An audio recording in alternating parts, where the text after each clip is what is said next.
Our scriptures this morning highlight two different call stories. A call story is basically what it sounds like. Someone gets a call to do something and they do it. This morning we have one from Genesis, and we have one from Matthew, though the one from Matthew is slightly odd because it really is only that one line that fits as a call narrative, it would seem. If we start with the reading from Genesis, though, we have the call of Abram. And this story is very fascinating for a number of reasons. God tells Abram to leave his country and his extended family, and doing so will cause him to become a great nation. Those who bless Abram will be blessed, and the same is true with those who curse Abram.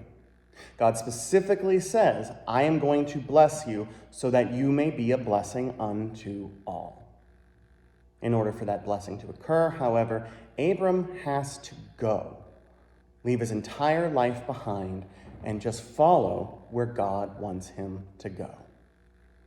And he does. He just packs up his family, his belongings, and he leaves. He leaves the city of Ur in Mesopotamia and goes to the land of Canaan. And once there, that land is promised to his descendants. And this is actually where a lot of the issues in the Middle East and in Israel stem from today. And that's not exactly the point here, though. It's just an interesting tidbit. The point here is instead that God called Abram, and he went. There was no hemming and hawing. There was no, do I have to? There was no dragging of the feet. There was no delay. What we literally read is just, and he went. Took his wife, his family, the people that he had in service to him, the people that he owned, and he went. And it makes sense on a rational level when we think about it. Sometimes people have to move for work. It's not something that is out of the ordinary. People do this all of the time, right? Like, we've heard stories of this. We've seen it happen. We know how this works. If somebody gets a job in New York City, for example, that's a great opportunity. They go. If they have a job halfway across the country or halfway around the world, they're going to go. It's normal. People do this all the time. It's not out of the ordinary. Now, you could say that this is out of the ordinary because this isn't exactly for work, but it is for a work, and it's for a work that God has for Abram. And that work, weirdly enough, is just existing and having a family. So yeah, we could kind of say this is for work in a sense, but that's not what's interesting here. It's easy for one person to pack up their stuff and leave. Except that Abram is not just one person. He's not a swinging bachelor looking for a new place to live. No, instead, he has a wife, Sarai, and a nephew, Lot. He has a family too. And they just go. God tells Abram to go, that his family will be a blessing unto all. And for that to happen, he has to have his family with him. And it seems, if we're reading the text closely, that Lot and Sarai don't have a say in the matter. The family of Abram is the background of this story. And I have to wonder, don't they count too? What if they didn't want to go? What if they said, I'd rather stay here? How would the story have been different? Because we don't know. We don't have any records of conversations between Abram and Sarai or Abram and Lot. We just read that God says go, and Abram packs everybody and his family included, and he goes. Abram is praised for this. Rightly so, I might add. He's praised because he becomes this a way that we look at and see what it means to follow God's will. Following God's will it's not an easy thing, especially when it impacts you on a very real and physical level. I don't believe that they had bubble wrap at this time, and so packing in and of itself must have been hard. Not only packing himself, but his family, all of his slaves and servants and things like that. It would have been quite an endeavor. It's never fun. It's always hard to move. And yet Abram does this simply because he is following God's will. Yet what is forgotten at times, while we are busy praising Abram, is that it wasn't just him. Others went too. Sarai doesn't get pushed to the front of the story until after they move, which has occurred. Because again, once they get to the place, what is it that he gets told? This land is for you and your descendants. Oh, okay, I have a wife, even though I'm 75 years old, and she is barren. I have a wife. So I can see how that might work out and why it was important that she comes, except that we also have to think historically and logically and think of the patriarchal context that this passage was written in and what this alludes to. Sarai didn't really have a say in the matter. If she would have raised an objection, though, I feel like the text would have done that, because as we'll read later as we go through the story of Abram, it gets pointed out that she laughs in a famous passage. Lot, conversely, doesn't argue. He goes as well. It's easy to follow God's will, in a sense. Like, it's hard, don't get me wrong, but if it was just one person singular following God's will, it would be easy for that person. But what we don't think about often in this passage is that it's not just Abram. Sarai and Lot have to have a remarkable level of faith, because what they are doing is watching Abram follow God's will, and their life is impacted because of it. Do you understand the level of faith that takes? It takes faith to see God at work for someone else's calling. Someone else's choices are impacting your life, and you believe beyond a shadow of a doubt that it is fine because it's all a part of God's calling. One of the nice and incredibly difficult things about the faith that we practice is the belief in the sovereignty of God, which is really just a fancy word for God being in control of all things. And it gives us comfort to know that things that are out of our control are ultimately in God's control. And we even have songs about it. He's got the whole world in his hands, right? It gives us this comfort. Except that it means that logically, for us, if you think about it, if you unpack that even more, what it means is that we ultimately have no control in our lives. Now, this is in a very strange sense, and you have to kind of think of timelines and space-time and metaphysics and things like that, because while our choices are important to us because they are the choices that we make, the sovereignty of God would suggest that that choice has already been made. The fact that you are sitting here wearing the clothes that you are wearing, doing what you are doing at this given moment, is something that, in a big enough blanket with the sovereignty of God, has been preordained.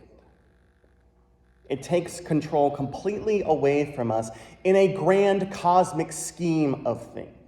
And yet this also provides us with a bit of comfort, because even when we screw up, God's will still be accomplished.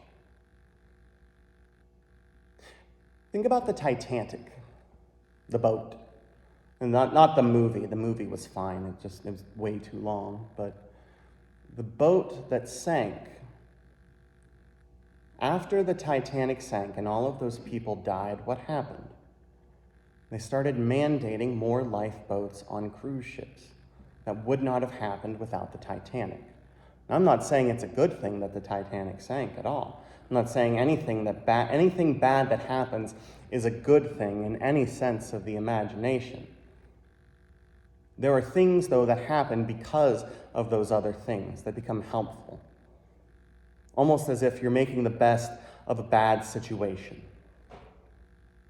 And it's difficult for us to follow God. Even when we know that God is in control, it means that we're not. And we as people, what is it we like? We like control. We like controlling a situation.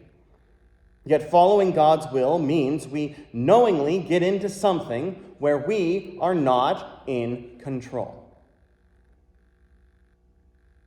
If God says go, we're called to go. We're not called to fuss and hem and haw around. We're not called to not go. We're called to go. Abram was never going to say no. And to be honest, Sarai probably wasn't going to either. Those choices that were being made were scarcely even choices. I found that when you follow God's call, you pretty much just buckle up, strap in, because it's going to be a wild ride. I have a hard time riding as a passenger in a car. Not necessarily in the back seat, though I don't really ride in the back seat ever. But sitting shotgun with someone else while they're driving unnerves me. And the reason for that is I'm almost always driving. I'm in control of the car. I determine the speed with which we travel, the radio station that we listen to, things like that. It is me. I'm in control. I get to say, I have all of these metal vehicles whizzing around me very, very fast. Something terrible could happen, yet I am in control of that situation and doing everything that I can to prevent something bad from happening. If someone else is driving, that control is wrested from me, and it makes me uncomfortable. And I never noticed this until I was in Africa and not allowed to drive. And the reason I wasn't allowed to drive is because I wasn't a licensed driver there. And it just felt so strange to not have that control, and yet that is exactly what it is we feel we do when God calls us. Sometimes I have to ask, why? I know that there's a high cost of discipleship. I'm okay with it. I accept that. And when I can't figure out, and when I'm sure everyone asks themselves at times, is why? Why me? Why would God call me? I cannot even begin to tell you the number of times that question has popped up in my head. Why is it that God chooses whom God chooses for specific things? Why was I called to do this? Why were you guys called to be here and do the things that you're doing? Why were any of us called to do what it is we want to do? Or not necessarily what we want to do, but what we're called to do. There are times in my life where I use a half quote from Forrest Gump. I am not a smart man. We are our own worst self-critics. Like, I know my faults. I know my flaws. I know what I can and can't do. I know myself, or at least I know what my flaws are. I can remember one time the battery in my car died, and I had to deal with it. And my dad wasn't there, and so I had to looked at the car, figured, okay, well, that's the battery. I got that much going for me, which is nice. And I had to grab tools. I don't have the right tools, so I walk across the street. Can I borrow this tool? Yeah. Okay. Oh, I also need to buy a car battery. Okay. And I somehow managed to take it out of the car. It was heavy. And I somehow managed to squeeze the other one in there. It wasn't exactly like the best fit in the world, but I got it in there. And I get it clamped down. And I'm like, oh, I'm supposed to connect the cables again, right? Except I know that there was a specific way you were supposed to do it. I couldn't exactly remember what it was. I think you start with the negative one first? I don't know. What I do know is that I felt a great sense of pride and accomplishment when I fired up the car and it actually turned on by the grace of God. I didn't think I could do that. I didn't know I could do that. I surprised everybody that I did that. I surprised everyone when I fixed the toilet. All I had to do was change out the guts on the inside, the top part of it, and it worked. I don't know how it worked. I don't know why it works. I just know that it works, and I know that I did it. I have no idea why. There seems to be times in my life, and I think we can all relate to this, where we do things that we don't necessarily think that we can do, and that right there is the key.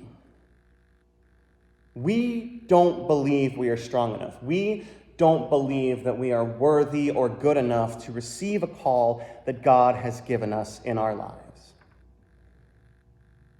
Not what it impacts us, not what it impacts our families, our friends, our loved ones, things like that. And yet, nonetheless, we are still called. We are still chosen. And this happens because Jesus knows us. He knows what we need. He knows what we can do. And I believe that in my heart of hearts, this is shown in the gospel reading from Matthew this morning. A couple of lines is all we get for the call of Matthew. Get up and follow me. Okay. He just gets up and leaves. Matthew's sitting at a tax booth, which means he's a tax collector, and he's not very good of a person. That's what this is supposed to mean. And tax collectors are oftentimes lumped together with sinners.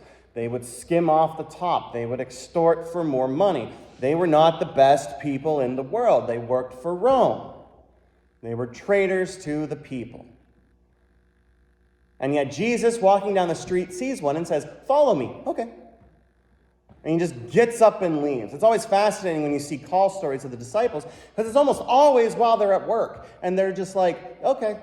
And they just drop everything and follow Jesus.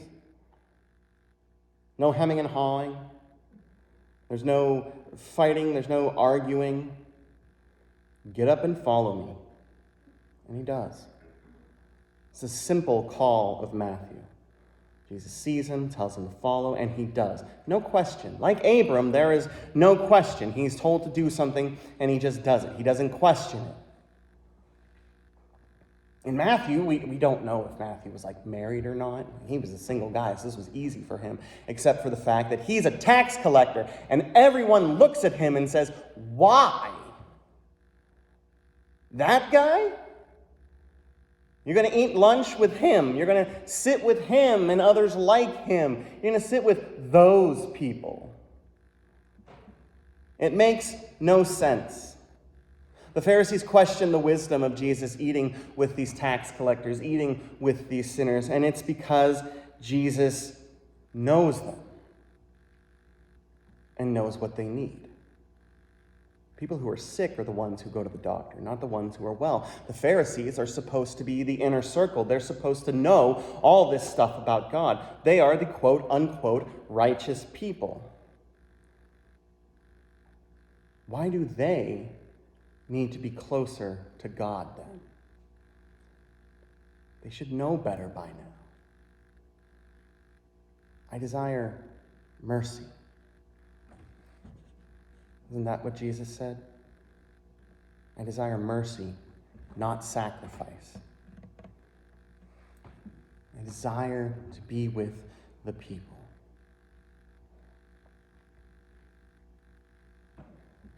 Jesus knows these people and knows what they need, knows what they can do. In a very real and tangible way, this is why he calls the people that he calls. Pharisees should know by now. They studied the law. That was their whole shtick. They studied the law. They knew God. The other people don't know. And so he's calling them so that they can learn. Not because it's easy, not because it's fun, because Jesus knows what it is that they need. And they learn. Everyone who's called by God learns something about God. You should, in general, try to learn a new fact every day, because it's always good to know things. But they learn. You have a person coming and asking for a resurrection. And Jesus gets up and goes. There's no hemming and hawing. There's no, okay, but did you pay for it? There's none of that. It's just, okay, I'm going to get up and go. And while he's going, what happens? We read a short version of the woman with the hemorrhage, bleeding for 12 years uncontrollably. If I touch his cloak, I will be made well. And Jesus stops and says, yeah, you were right. Your faith in me has made you well. And so then they go to the house, and they have the professional mourners and the flute players and weeping and gnashing of teeth. And Jesus says, get up on out of here. She's just sleeping. And they laugh, but he just kicks them out anyway. And he goes up there with disciples, right? And he takes them by the hand, and he walks with her. But who else was there? And certainly the Father. But the Father kind of figured that Jesus could do that. That's why he asked in the first place. But the disciples were there. They saw it. They saw what it meant to have the power of God displayed in front of them. And their life was forever changed by that. There are miracles that they shouldn't be seeing because they're those people. And they get to see them because Jesus calls them, and they answer. And that is why he calls us. That's why he calls our families and our friends and things like that, because he knows us. Jesus knows that we will see the things we need to strengthen us, to give us the power and strength and the stamina we need to do what it is we were meant to do. No, it's not easy. It's downright hard at times. It's scary. It's terrifying. You just buckle up and hold on for dear life. But the knowledge that Jesus knows us on this real intimate level and believes not only that he knows what we need, but that we can do it, that's amazing. That's what's going to lead us through the hard times. That is what is going to lead us and give us the strength we need to follow God's call. Amen.